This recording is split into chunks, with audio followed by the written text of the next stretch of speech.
Assalamualaikum warahmatullahi wabarakatuh. Jumpa lagi dengan kakak Syifaul Amelia. Nah, pada pertemuan kali ini kita akan membahas materi tentang surat Ad-Duha.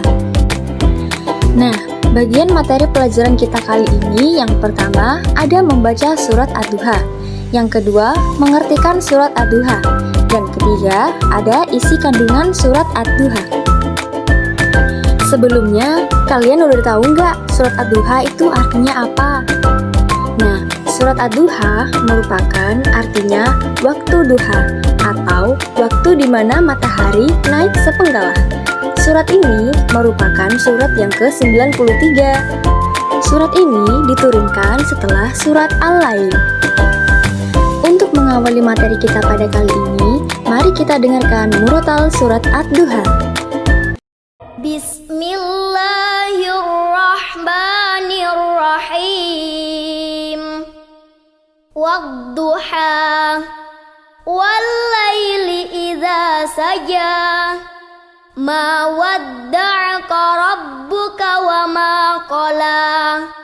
Walal akhiratu khairul laka minal ula. Wala sawfa yu'tika rabbuka fatarda. Alam yajidka yatiman fa'awa. Wa wajadaka dhallan fahada. Wa wajadaka 'ailan fa'aghna.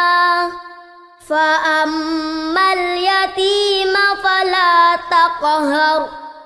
Wa ammas sa'ila fala tanhar. Wa amma bi ni'mati rabbika fahaddits.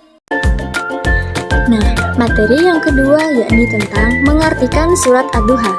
Arti yang pertama yakni demi waktu duha atau ketika matahari naik sepenggalah, dan demi malam apabila telah sunyi.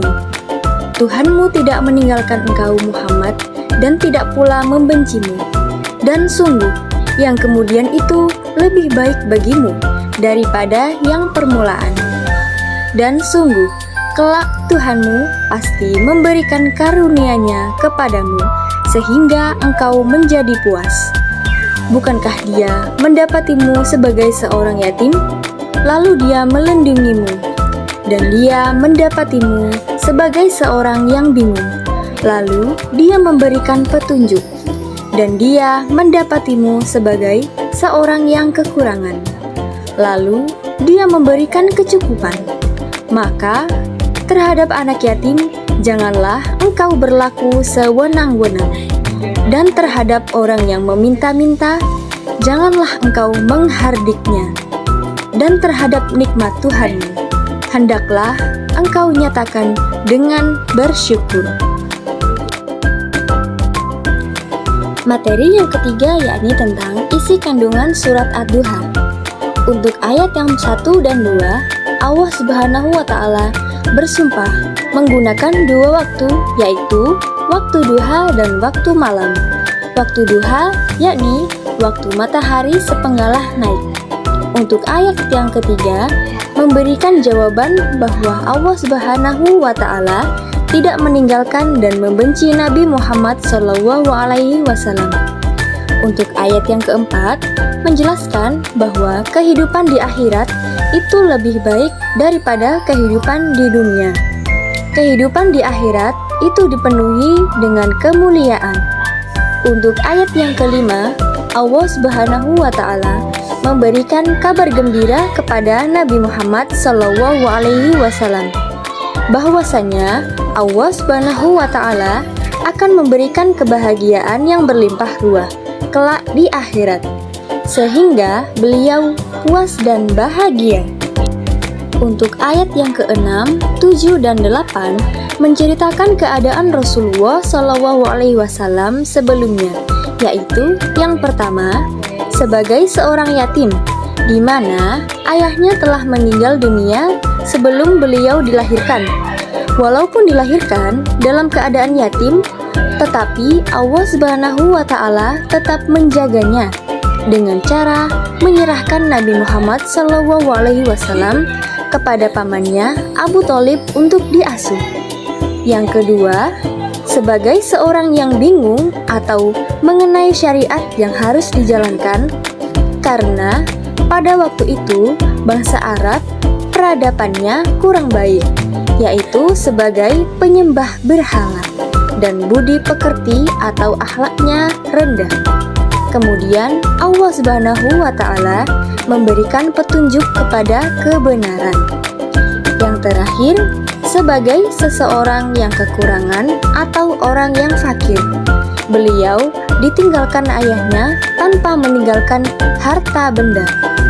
Allah Subhanahu wa Ta'ala memberikan kecukupan harta benda dari berdagang, ghanimah, dan dari lain-lainnya, sehingga beliau menjadi puas dan bahagia.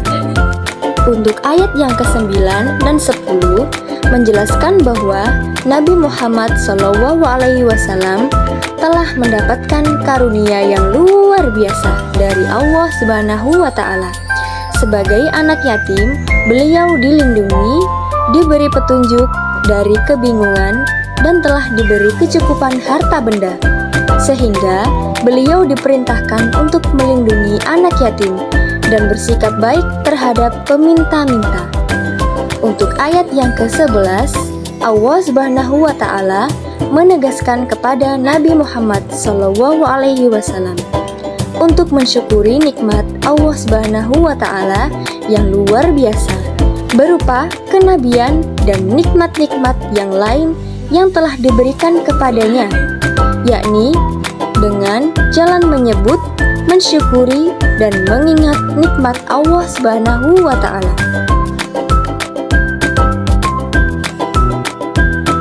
Nah, demikian tadi penjelasan materi pada pertemuan kita pada kali ini. Semoga bermanfaat. Kurang lebihnya saya mohon maaf. Wassalamualaikum warahmatullahi wabarakatuh.